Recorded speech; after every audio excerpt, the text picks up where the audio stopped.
Why does the black man serve the white man?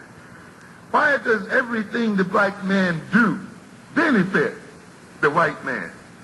Why does the black man say freedom is doing what I want to do? And why is it that everything he wants to do enriches the European? Welcome to the desert of the real. How you people doing out there? I just scheduled this show because I was having a conversation with one of my friends, and I wanted to discuss my thoughts on the topic. And the topic is Black African Liberation ain't no Rubik's Cube. Why do people make Black African liberation more complicated than it really is? Here is the breakdown. The land produces the culture produces the family produces the individual produces the behavior. So, when you're having a problem figuring out what's wrong with one, see how it relates to the others. For example, people want to know, well, why do black folks act the way that they act? So what they're discussing and what they have a problem with is the behavior of black folks. In order to establish why people are behaving a certain way, you got to see what type of family produced that type of individual that exhibits the behavior that you're talking about. And if that behavior is dysfunctional, then it obviously came from the family being dysfunctional. So then you got to go back to the culture. If you find out that the culture is dysfunctional, then it makes perfect sense that the family would be, dysfunctional as well, that the individual would be dysfunctional, and that the behavior would be dysfunctional. Once you go and try to figure out, well, why is the culture dysfunctional? And then you go back to the land issue and you see, oh, right, we don't really have a land. Then everything makes perfect sense. And this is really just another way of validating my thesis of the Negro manufacturing machine, that everything that we are going through right now is a result of the system that we have in place. So dysfunctionality is the norm. Anybody who comes out of this system a free, independent thinker is an anomaly. And that's been my premise. It's like people who are African-centered or people who are culturally conscious or whatever term you want to use, because they've polluted so many of these terms. But whatever the case is, somebody who has sense, I'll just leave it like that. That's not the norm. It's actually kind of weird for you to have sense coming up in this dysfunctional culture, in this dysfunctional environment. So really, when you think about it, it's really simple on how to solve this stuff. First thing that we got to do, number one, and I feel, and this is just based on my limited years of experience on this earth and my limited, years of what I've studied and what I've, gathered, the information that I've gathered and just processed in my mind. In my opinion, Pan-Africanism is the solution to our problems. The reason why I say Pan-Africanism is the solution to our collective problems across the globe, not just the African in America, but the African anywhere on the planet Earth. John Henry Clark said that a people, when you say a people's name, the name should be attached to a land and a culture. So when you say, well, let me not get ahead of myself. Let me just play this clip so that you get an idea of where I'm going with this. Are you an African? Brother, if you read... Are you an African? You asked me a question. Do your bloodline go all the way back to Africa, brother? You can't even say it, man. Can I answer? Yes or no? Can I answer answer. Yes or no? It's not a yes or no question. Can I answer the question? Go ahead, brother. Can I answer the Yes, question? go ahead. Okay, once again, the Moors deal with Africa. In the Circle 7 Quran, it says that the Moors are from I'm North, not asking you, do they deal with Africa? Africa. That's not the question. I'm asking you, are you an African? Do your bloodline trace back to Africa, to the motherland, to the Holy Land? The dispute will be, what is the motherland and where was the motherland? That will be the dispute. And you're going to ask me what the problem is. You can't see? Right. Exactly. That's the problem in a nutshell. See, everybody wants to talk about unity, and everybody wants to talk about all these highfalutin concepts of getting together and, rallying the troops and all this other BS. But the bottom line is you cannot compete with other groups of people who have a land and a culture when your very name and your very existence is based on a vague abstraction. I don't run away from the term black, and I understand it within its context, so I'm not against the term. I'm not like these people who are like, oh, you don't call yourself black, I'm brown. Come on, give me a break. I know the whole science behind black. But the problem is, when it comes to naming who you are, what land do so-called black people come from? What is our land? What's our homeland? What's our motherland? Now, if you say, well, I'm American, you're going to have a problem. Because first of all, you're going to have to compete with the Native Americans, and you're also going to have to compete with white folks. So you're going to have a battle on your hand if you try to claim America as your homeland.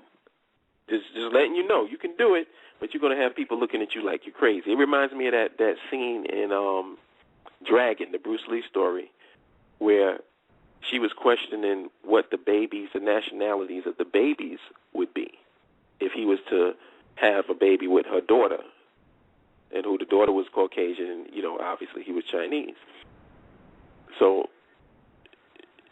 Bruce said, well, the children will be American. I'm an American. And the mother replied, you're not an American, you're an American citizen. And I thought that was the greatest line I ever heard, because that just sums it up perfectly. White folks claim this land as theirs. They're real Americans. They don't even, they grudgingly acknowledge the Native Americans as the people that they took it from.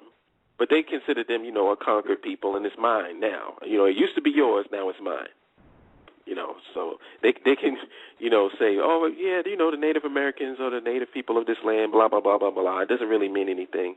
When you say American across the globe, the image that everybody has in their mind is not a Native American. It's a white man and a white woman with money. That's it. So calling yourself African, using the philosophy of John Henry Clark and Amos Wilson and just about anybody else with any sense, politically aligns you with the motherland.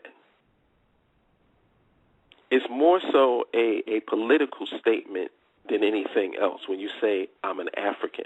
Because there's lots of countries in Africa. So being an African here in America, you might not know what country or what tribe or what region that you came from.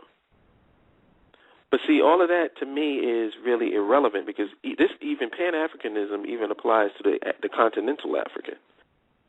Because no matter where you're from, you can be from Nigeria, you can be from South Africa, you can be from this.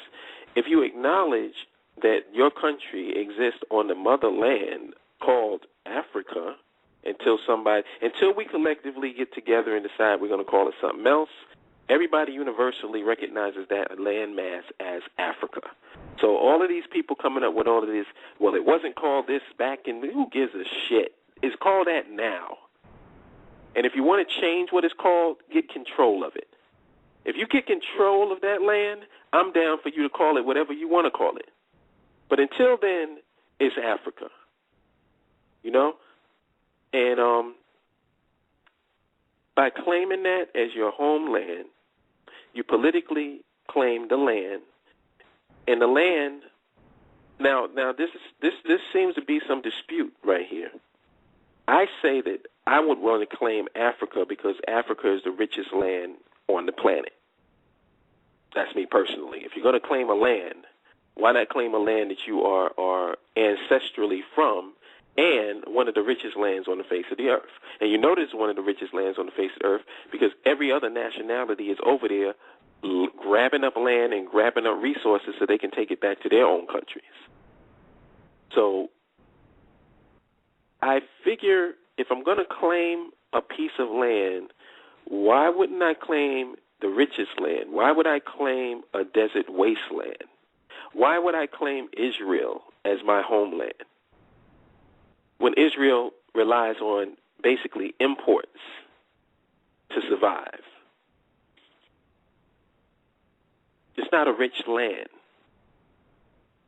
Why would you claim that land? You know, this is just political and just common sense to me. It doesn't make any sense.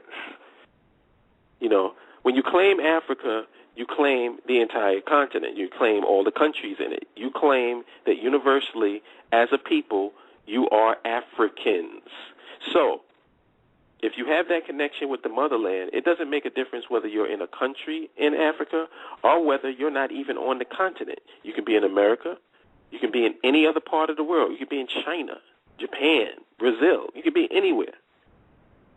But if you claim yourself as an African, you find a connection with the continent and a connection with your brothers and sisters on the continent and a connection with your brothers and sisters anywhere on any other part of the earth who identify themselves as African people.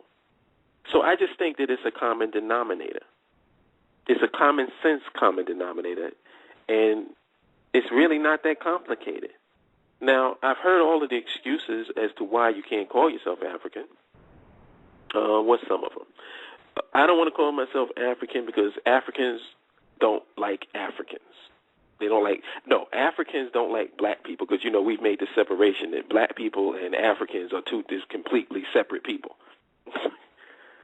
So they say, well, Africans, real Africans on the continent don't like us. Well, not only is that not true, it may be true in some cases, but it's not a universal truth because I know plenty of continental Africans that consider me brothers and a brother, and I know communities of continental Africans that don't have that mentality. So that's not a universal truth. Another thing is, so what? I mean, white folks don't like you.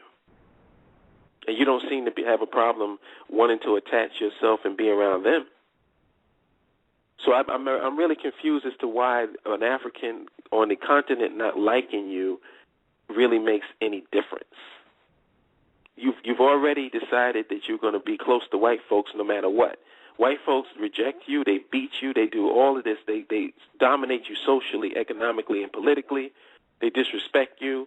You got a black president. They don't even acknowledge him as the president of this country.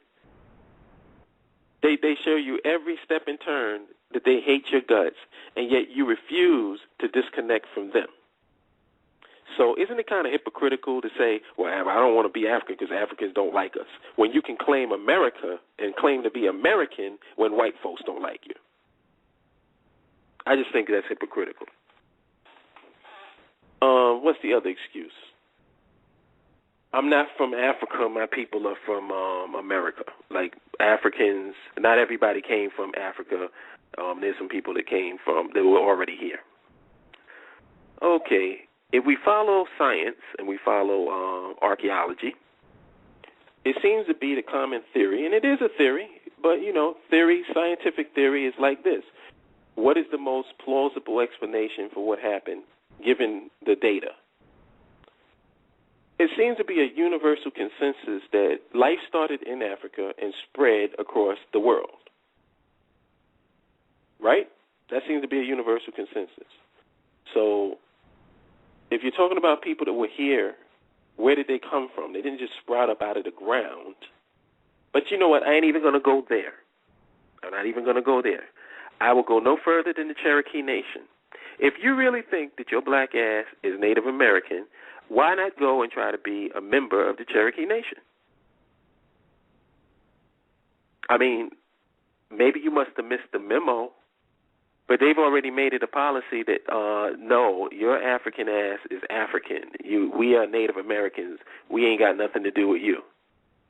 They said it, not Mr. Holism. So if you got a problem, and another thing, the Cherokee disrespected you, yet you still going to claim to be Indian. I know you are. You're not going to reject your Indian heritage, no matter what they feel about you, but you reject your African heritage. But that has absolutely nothing to do with brainwashing, right? Moving on.